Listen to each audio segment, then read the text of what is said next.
That's probably Aunt Ruth. I don't want to talk to her. She probably wants to visit this weekend and bring that hyper dog. Yeah, well, I'm not picking it up. It's probably somebody from work who wants me to bring cupcakes for somebody's birthday. Maybe the accountant to set up a quarterly tax appointment? Nope. Nope. Unknown number. Yeah, just let the machine get it. It's probably some telemarketing call. Sorry we can't come to the phone.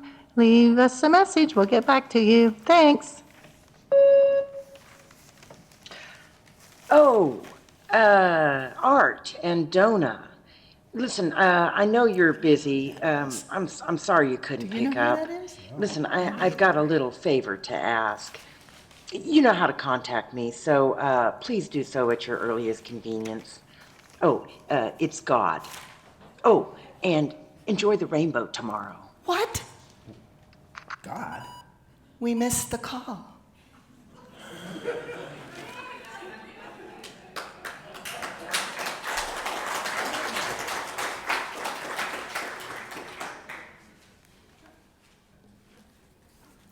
Now we look at telemarketers with a whole different concept. We never know when the call's going to come.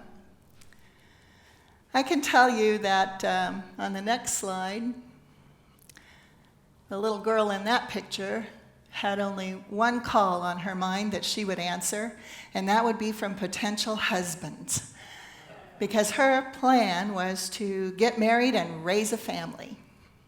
And life happens while we're making other plans. Several years ago, I did go back to the class reunion, and I did meet that boy that had now become a man and that I was so infatuated with. So much so that my drama instructor had wrote in my yearbook, "Forget this guy, he's no good." But I re-met him, we were both single, we started seeing each other, I was still just as infatuated, and we got married. What I hadn't planned on was that he had become a very addictive personality, that he was a gambler and an alcoholic. Didn't plan on that at all.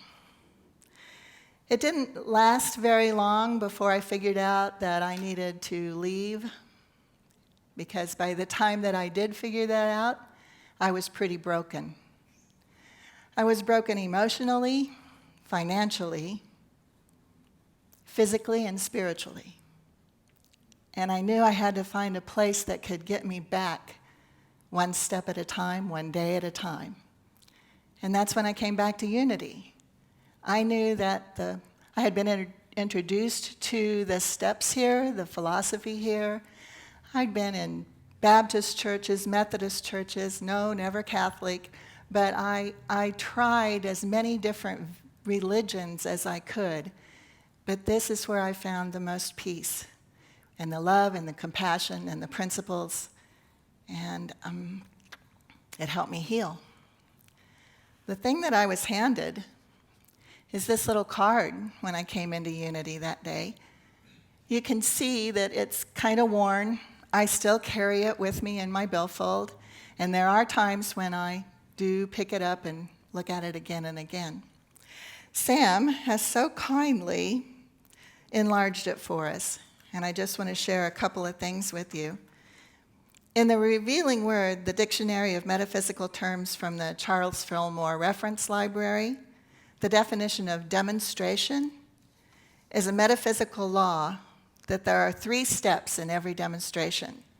That's the recognition of the truth as the principle, holding an idea, and acknowledging the fulfillment. So how do we get there? Relax. You're not going to save the problem in the same condition that it was, that your upset mind created it. So what we say in that dictionary is loosen the mental grip that you have on yourself.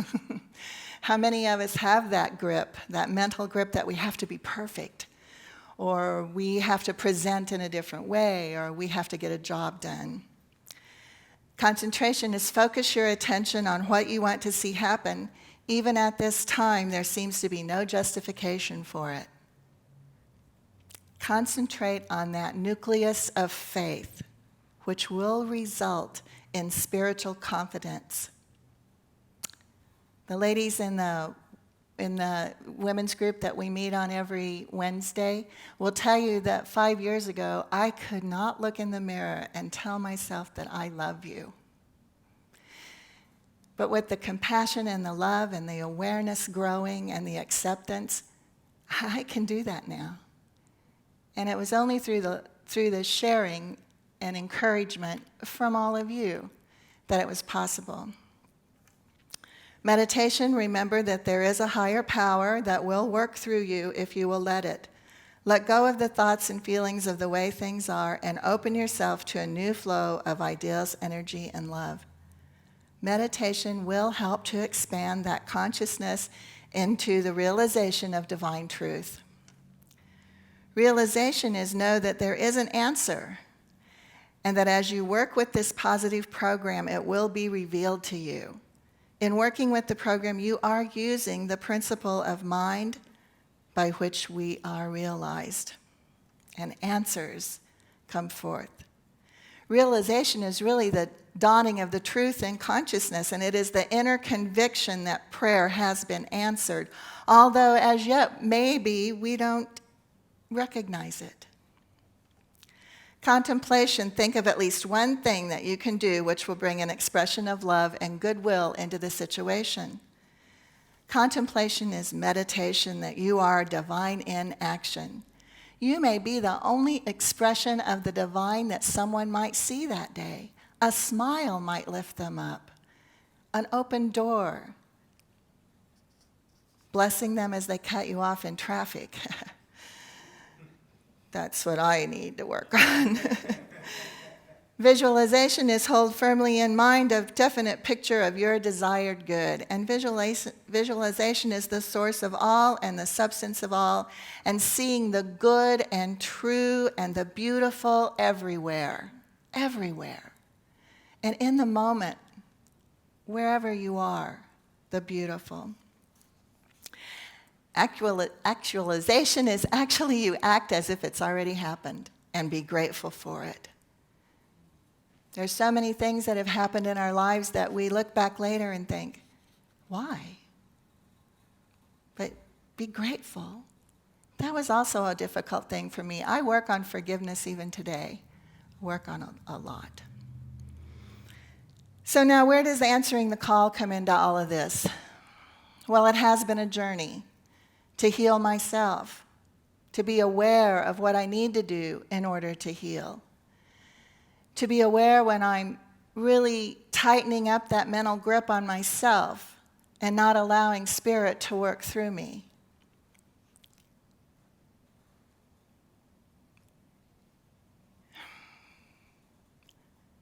When I answer the call, did I say it was going to be easy? No.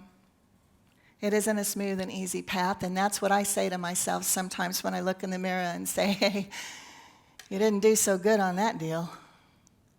But look where you are today. You're aware, and you can look back and realize why some things happened.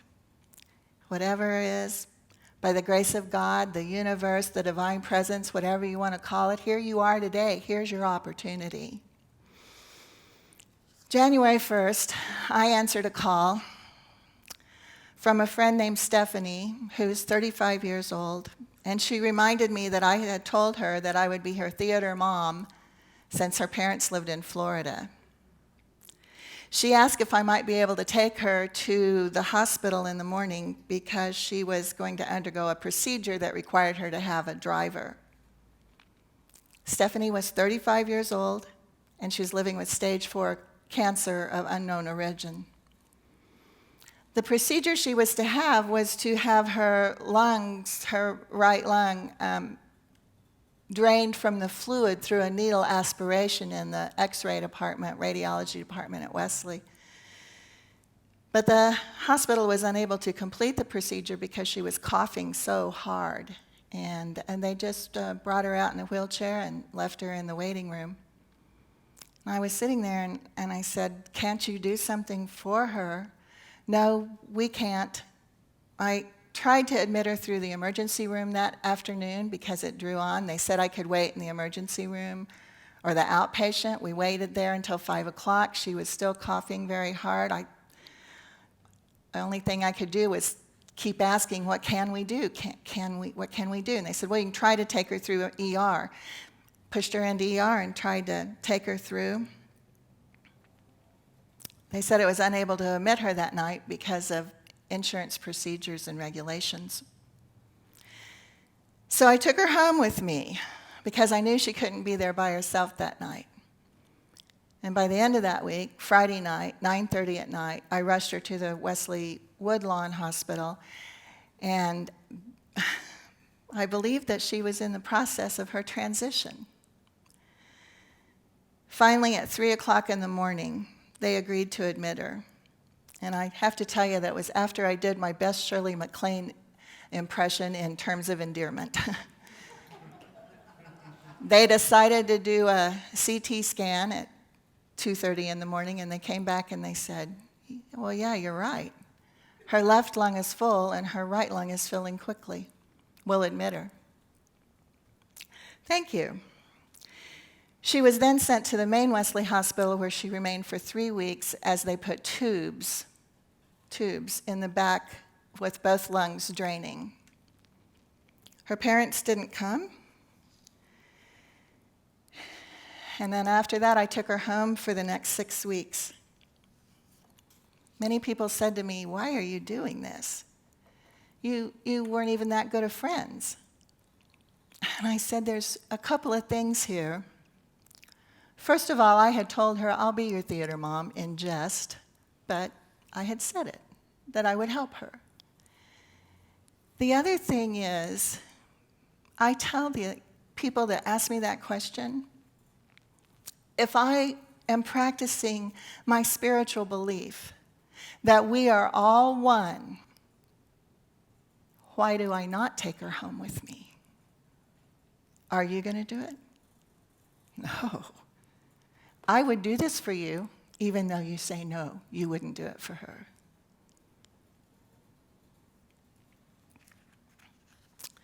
I remember talking to a friend of mine and remarking that I had no idea why I was learning all of these medical terms regarding to the cancer and oxygen levels, how to check them, how to regulate and transfer oxygen tanks to portable tanks. We had the condenser, how to clean it, also how to clean and care properly for the open wounds in her back so that they would heal. I tried very hard to be aware that this was a 35-year-old woman who just was wanting to live her life and not be treated as a patient dying. In chapter 1, verse 1 of Job, he struggles trying to understand why he's lost all of his flocks, his fields, his children, his health, why they were all destroyed at not his own fault. He didn't do anything to cause all of this to happen. He tried to understand, but then he became clear to him that he was not meant to know the answer. That he would face life with the answers and explanations held back, and only then would his faith develop. Stephanie made her transition September 22nd, 2018, after a very lengthy stay in the hospital, and her celebration was right here at Unity. And it was the Unity family that helped me get through that.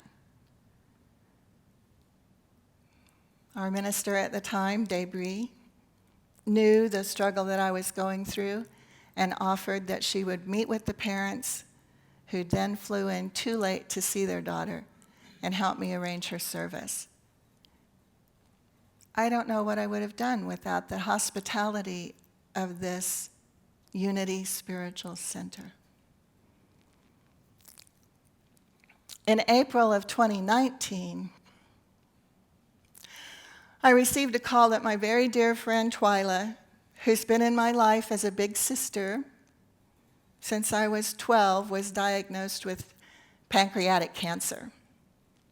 I made as many trips to Arkansas I could visit with the doctors, set up appointments, sit through her chemotherapy, and was even with her and her daughter and her husband when she made her transition.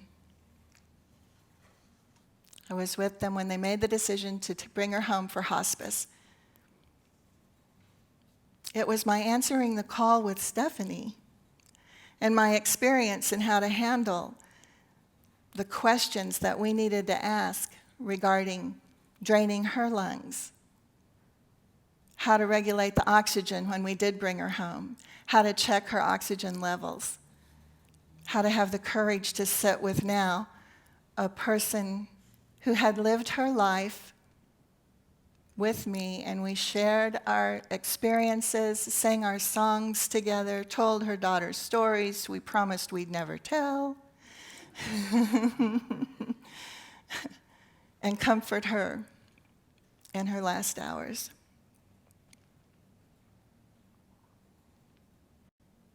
I'm ever so grateful that I answered Stephanie's call and not knowing why.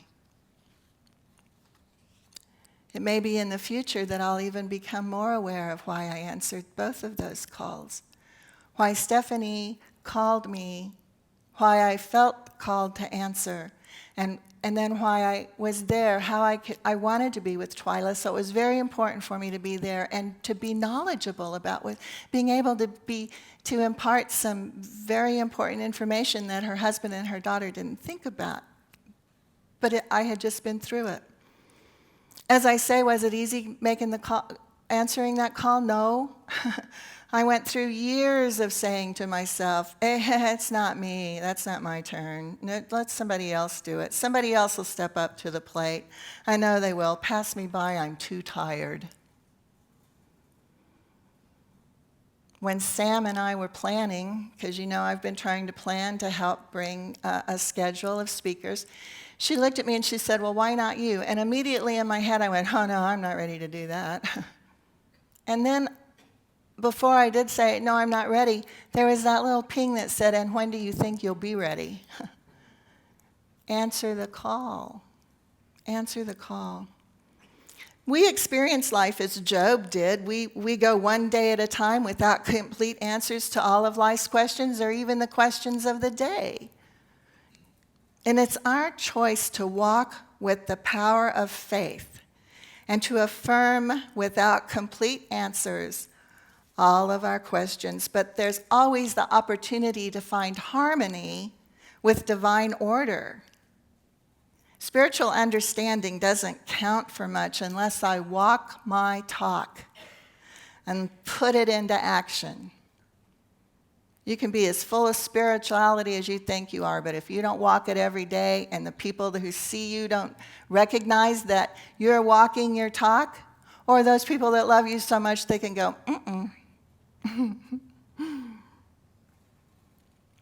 1 Peter 4:10, because I'm going to tell you it doesn't take a call of sitting by someone's bedside. It takes a call to answer the phone, the call to open the door, the call to smile, buy somebody lunch, reach out. It doesn't have to be a grand thing that you do. You don't have to save the world, but you can, one person at a time. 1 Peter 4:10, each one should use whatever gift he has received to serve others, faithfully administering God's grace in its various forms. God's grace, the universe, the divine, whatever you want to call it. And finally, from Eric Butterworth, his book, Discover the Power Within, one of my most favorite books. And from that, you can overcome, you can succeed, and if you believe in your divinity, bless it and act as if it were the real and true of you, and keep on the effort to open out a way where the imprisoned splendor may escape. Imprisoned splendor. When I took that class at Unity Village and I read that, I thought, loosen your grip, girl.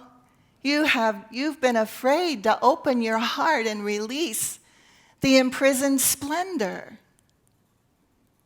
Imagine loosening our views, our judgments, our own fear to open up and release the joy we have inside by just a smile. I say to you today, answer the call.